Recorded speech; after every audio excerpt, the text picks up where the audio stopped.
Oh man. That is deep. Yeah.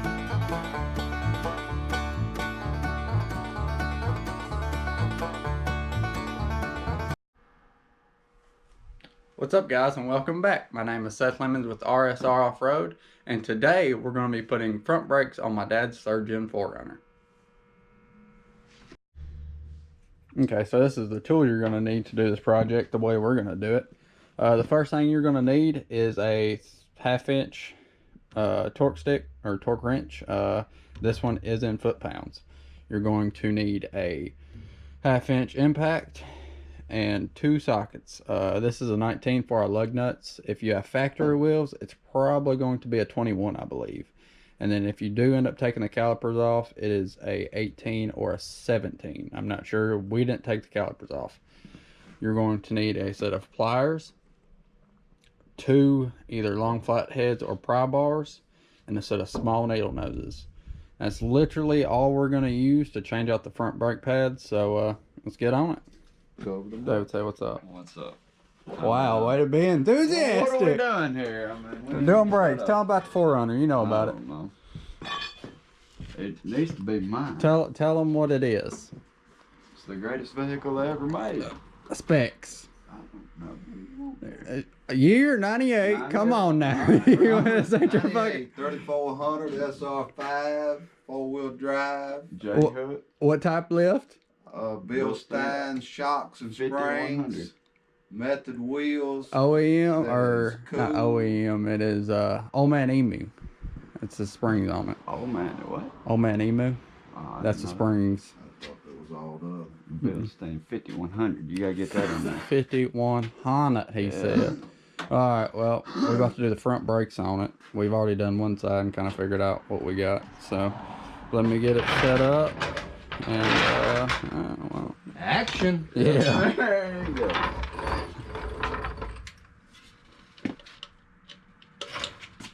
No, that thing ain't gonna cut on. There we go. Alright, so go right there. I don't want to go on the end of that. That's a damn. Go ahead and jack it up. It's coming back. On the Yeah. Sure enough. There's something right there. But that you getting it out there on that end. Okay, jack it up.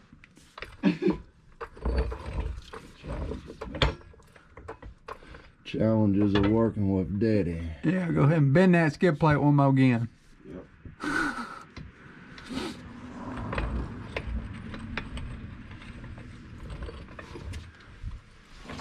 Look at that stance. Oh, that's how you do it right there. Yeah.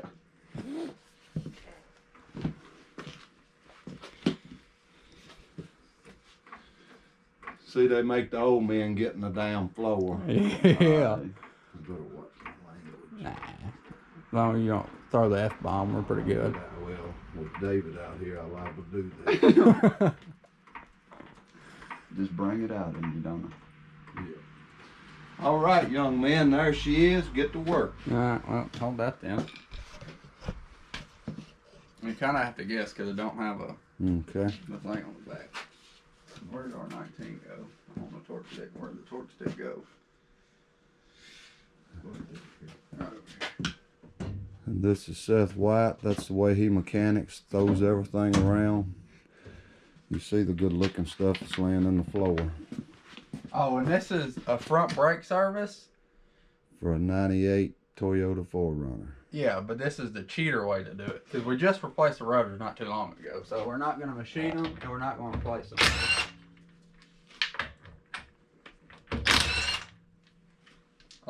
Your factory lug nut size is probably a 21 if you have factory wheels, but we have aftermarket lug nuts, so they're 19.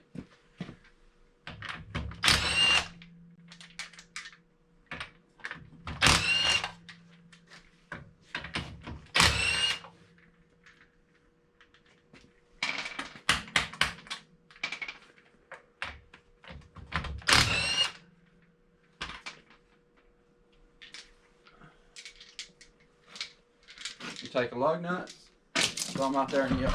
You don't need them. But look at them pretty wheels. Alright, Paps, what are you doing? All right, you got your anti-squeal shim kit here. And this is the actual part number for it.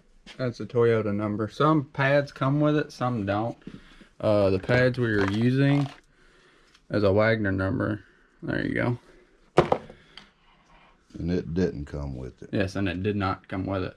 And it comes with 2 packs of grease that you rub on both sides of the one that's got the slots in it. And that goes to the inside of the pad, correct? Yes, that touches the pad.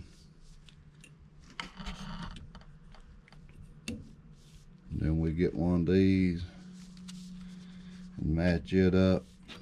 You notice they have little notches. We turning them down. And then just rinse and repeat on the next pad. Alright, so I said we were going to do this cheater way, and the reason why is because we're not going to take off the caliper. On these, on the 4Runners, and I think some of the Tacomas are the same way, you can actually just slide the pad out and push all 4 pistons in and never have to take off the caliper. So the first step you want to do is there's this little retainer that holds the slide pins in. Take a pair of needle nose, just pull it out. That's what it looks like. Then the next, what you want to do is take something and knock those loose. And then take another pair of pliers and just pull them straight out. And remember that it goes just like that. I lied. Take both slide pins out. Then you can remove the pads, and sometimes they'll be stuck in there a little bit, so you do have to give them kind of a pull.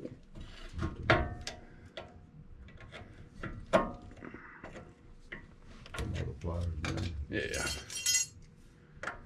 There we go, there's one.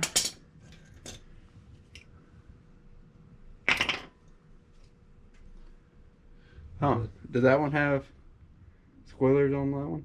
Yeah. Oh, I don't know. Which one? On those, on your outside pad. Remember, I had that middle one in. Yeah.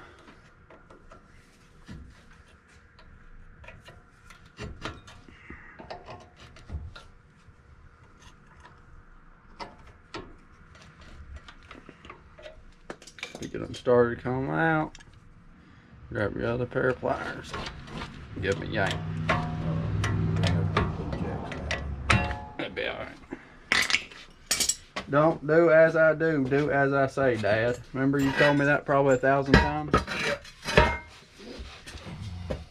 Alright, so the way we're going to put... It may not be right, but at least it's something. Alright, so the way we're going to push this piston in is we're going to go just like that. At first, all you want to do is break all 4 loose, because they do kind of seize to the pad, or seize to the actual caliper. You ready for the new one? Yeah, I need the new inside pad. Inside that got the 2 squealers on it. No, that was wrong. There's 2. Yeah. Okay, so the inside pad has squealers on the inside. Just remember that. And it goes, you can't really mess it up because it's got lineup holes that the pin goes through. And all you gotta do is get her started, and she falls right in. Oh, that's a little too far. Alright, now that that's in there, you can take your flathead and push the other side in.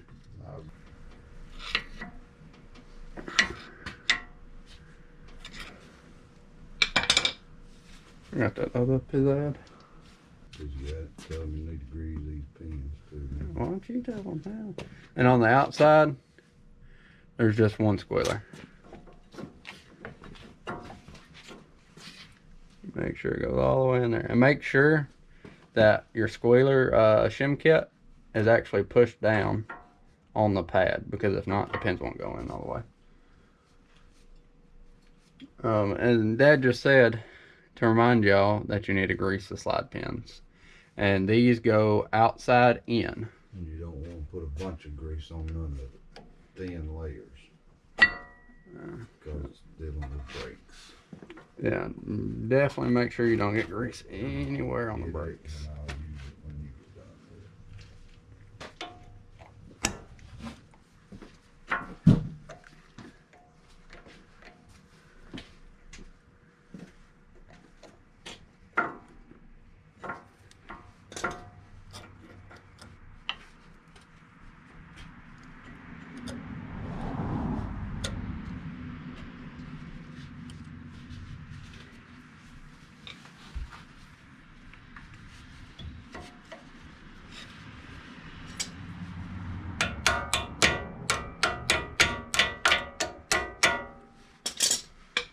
One pin and the bottom pin. Might have to do a little wiggling to get her in there. Don't hurt your hands.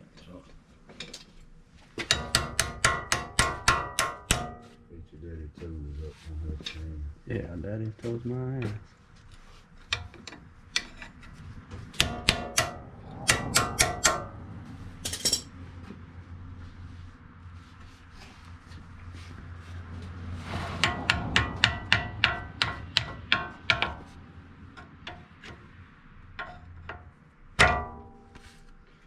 Drive her home. Alright, so that's gonna go like that.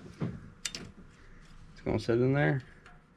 And then what you're gonna do, that little lip sits up under this bottom pin. Just like that. Make sure it's all good. And then put this back in. And the easiest way is to line these up so they're sticking out but still sticking to the bottom a little bit. And then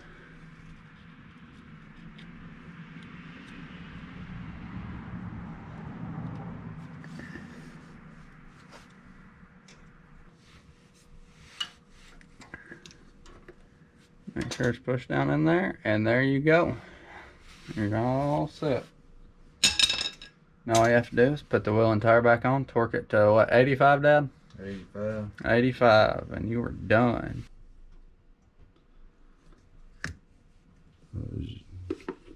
A paper towel, baby. So as if you can see, it's up over the max line. Oh, I even brought the turkey baster out here. And this is the thing that they give you when you go to the dentist and have your wisdom teeth pulled out.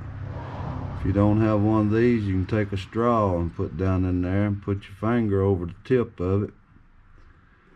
Bring it out and put it in a little cup or something. There you go. Side tip.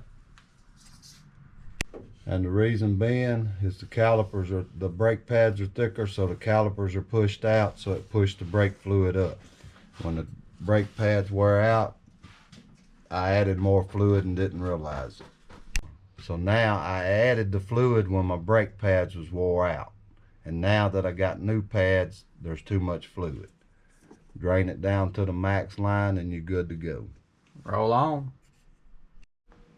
And after you press your brakes and drive just up and down the street for a minute, recheck your brake fluid to make sure you're still in good shape.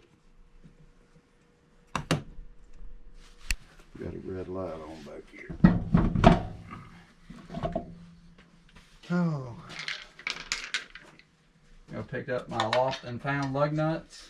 Where's your big impact at? It's over here, I've got it.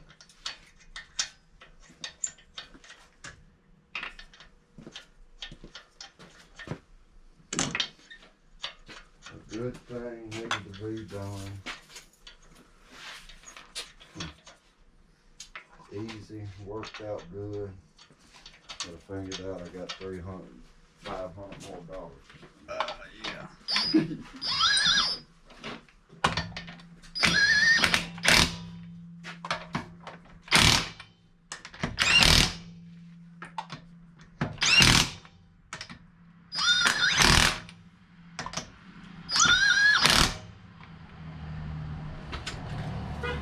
Blow it up, chick.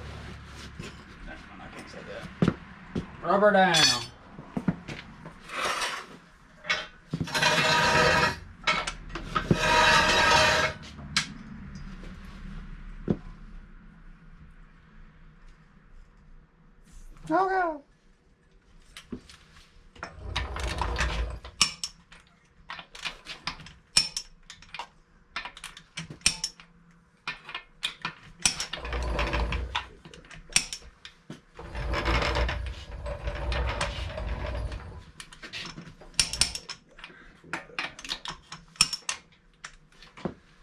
All right, it is it's pretty much done. Just make sure when you jump back in it to move it, to press the brake pedal a few times to let the fluid cycle back into the calipers, because if not, you won't be able to stop. Trust me, I've done it. It's not fun. That's it. There you go. Alright, well, I was reviewing over the footage, and this video really had no ending to it. So I figured I would talk to y'all, just kind of thank y'all for sticking around this deep into the video. It's been kind of a struggle to do this whole film thing. It's something I've always wanted to try to do. And today's video is really cool because me and Dad got to do something together. Yes, it wasn't the most serious video ever. It probably was not the most informational video out there, but the fact that me and him could get out in the garage and just kind of hang out and make a video, I had a blast making it. I know things might be a little slow at the beginning, but that's how it's going to be. Until I kind of figure out how I'm going to do this and kind of find my niche, it's going to be a little hard. But we've got really great projects. We've got Dad CJ, which we're going to completely redo. Y'all have seen the first video with the axle. We've jumped ahead a little bit, but it'll be alright. Parts are coming in for it. It's great. We've got David's Cherokee that we gave him. I think the video should be up. And y'all seen us going over it. So the next step is start ordering parts for it. We really don't know where we're going to go with it, but we'll make something cool out of it, and we'll make some pretty cool videos. But we have, for my Jeep, we have tons. We have bead locks. We have a lot of shit to do. But I need to get all these projects out of the way because we all go to Windrock in May every year. It's just something we all get to go do. It's kind of like our vacation. I was trying to think of something else. There was something else I had to talk to y'all about, and I know this is probably really long-winded and kind of hard to watch, but I'm trying to get myself more familiar with the camera, and I'm trying to make it less awkward between me and the camera. Like y'all seen how David was in this video. He knew what I was talking about when I said give me the details on it. It's not very easy talking to a camera. It's really not. It's just a hurdle we're all going to have to get over because this is something I want to do. This is kind of a hobby or a passion project for me. I want to be able to look back in 10, 15 years and be like, we did some pretty dumb shit, but at the end of the day, that was pretty cool. But I just wanted to kind of end this video out on a positive note. So I just want to say thanks to everybody that's watched and been in the comments or been on Instagram. And if you don't know, we do have an Instagram page, so go and like it. I post a lot of stuff on there, kind of like behind the scenes, or not behind the scenes, but like I'll post on Instagram about something. If I get something or do something before I'll make a video or before the video is out. So if you want to kind of keep up to date with stuff that goes on like day to day, I'd check out there. It is RSR Off-Road. I think that's it. It's just like the YouTube channel. But until the next one, peace out and dream on.